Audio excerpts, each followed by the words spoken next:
Hello viewers, welcome back to yet another lesson on skills versus the midwife. This is your host Nurse Rosin Odhiambo, and today we are going to learn about individual birth plan.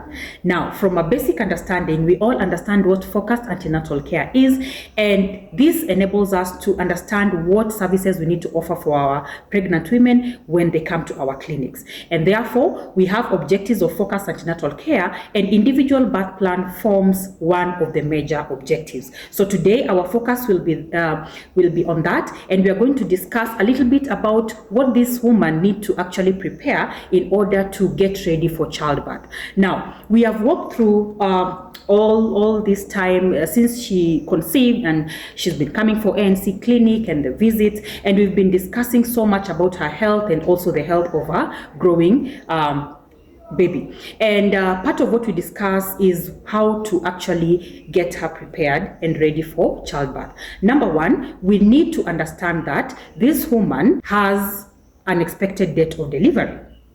So we need to help her to calculate and internalize that date, so that immediately she realizes that she's approaching that date, then she will know that she's almost due, and she will be able to prepare to go to the facility to deliver her baby.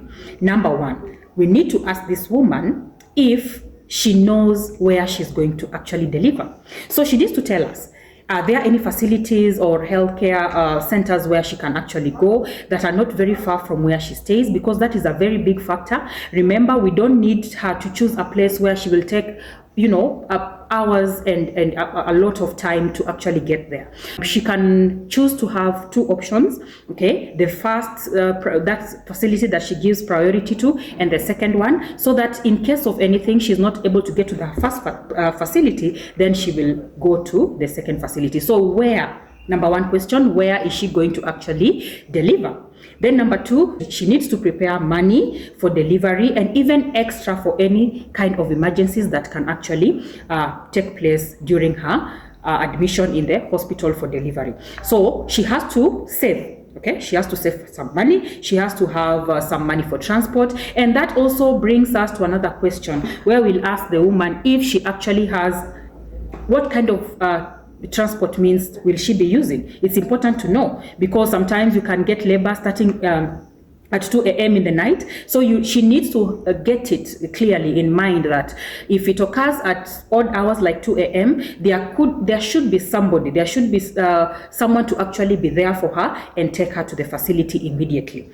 As we continue then, we need also to find out if she has a birth companion who is accompanying her to the facility and who is going to stay with her. Maybe someone who is very close to her. Talk about the husband, talk about mother-in-law, talk about a friend who is very close, but someone who can actually accompany her and stay with her in the facility, take her, through the process of the labor and delivery. And also, apart from the birth companion, we also need someone who can help her make decisions. Most likely, the next of kin. And so if she decides to go with the husband can actually be one of the best people who are placed to make decisions on her behalf. For example, if a complication occurs, then this woman has to make a decision to go for a cesarean section. If she's not in a position to do that, then someone has to step in and do that on her behalf. And that goes hand in hand together with teaching her the importance of getting a blood donor. And that's the essence of taking also the blood group. Okay, and the rhesus factor. When we do that, then we are able to understand, and it will be very easy for us to manage her in case she has, excessive bleeding. Then we can easily locate and get the blood that she requires, because she already knows what blood group she has, and also she could have identified her donor. Now, we need her to have a backpack.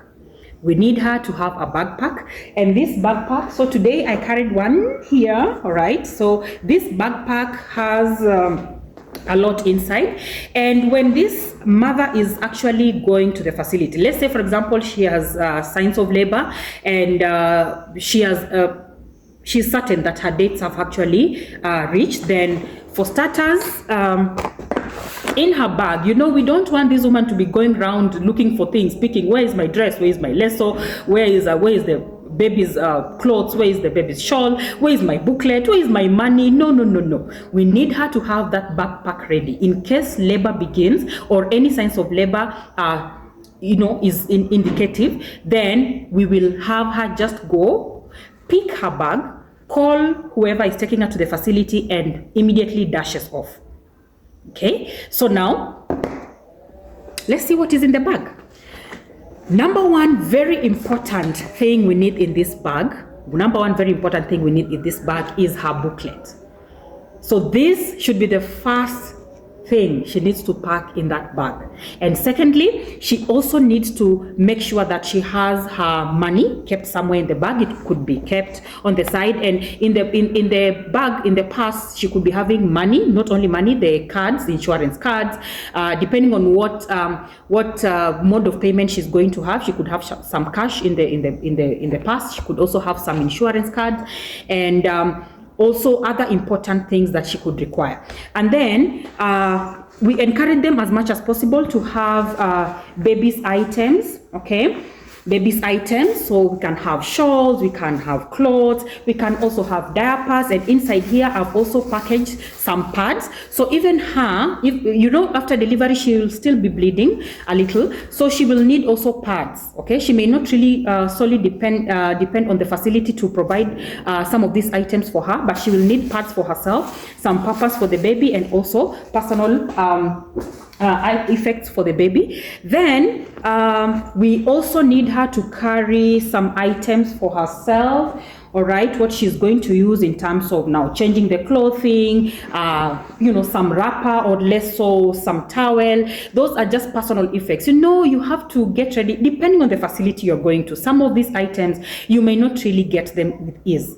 Okay, so we need to make her understand that as much as possible, she needs to equip herself with what she requires as she's going to the facility, so that she's not stranded. Yeah, something warm, all right, and then also something warm like a sweater, that is. Apart from that, we encourage them to carry cotton. All right, some may opt to carry just the pads, but it's also good to have a variety. She can carry, if she's able to, she can carry also cotton. So either pads or cotton will assist a great deal.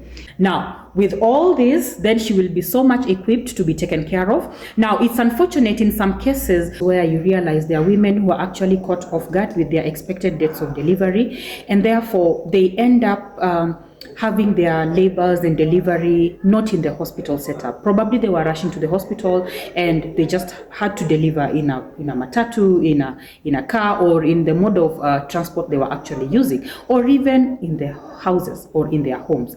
Now, the best thing we can actually do, remember, as healthcare professionals, whenever we meet these women, do your best to make sure that they understand their expected date of deliveries, and you help them also to be keen on the signs of labor, so that immediately they have those signs of labor, they will pick up whatever they need and move very fast to the facility. We have just talked about what she should carry in her backpack. Now, it's unfortunate in some cases, and depending on the kind of labor or the nature of labor that they may have, there are those women who have precipitate labor. So they may actually have those signs of labor, but take some time and say, okay, let me buy some time until I actually, have a lot of pain, then I can move. But you see, we need as much as possible to help them to understand that that is possible. Otherwise, they will not deliver at the point where they are in the facility. And therefore, how do we prevent that? In some cases, we can actually advise them to carry a surgical blade as well. Remember, there is the umbilical cord that needs to be cut, so that in case there is need, in case this woman actually delivers before she gets to the facility, then she will have a surgical blade, and she will also have some pairs of gloves. She can buy few pieces of pairs of gloves so that she can be able to utilize them, and anyone who is in that vehicle, who is in that with her at that particular time, can be able to assist. It's prudent, therefore, to encourage all these women, to sensitize them as much as possible, whether it's in the community, wherever we meet them, so that even in the clinic, have it like you're meeting this woman for the very first and the last time. And that is the essence of having focused antenatal care.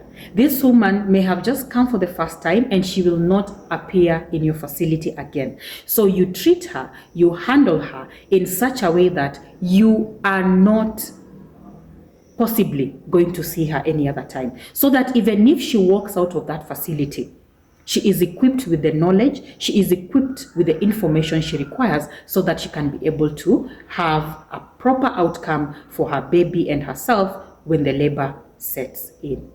Otherwise, feel free to put in your comments on the comment section. If you have any questions, you can ask. We will be able to address it. And even us as student nurses, as healthcare professionals, let's do our best to make sure that these women are well taken care of in the ANC clinics. Otherwise, see you in the next video. Thank you. Bye.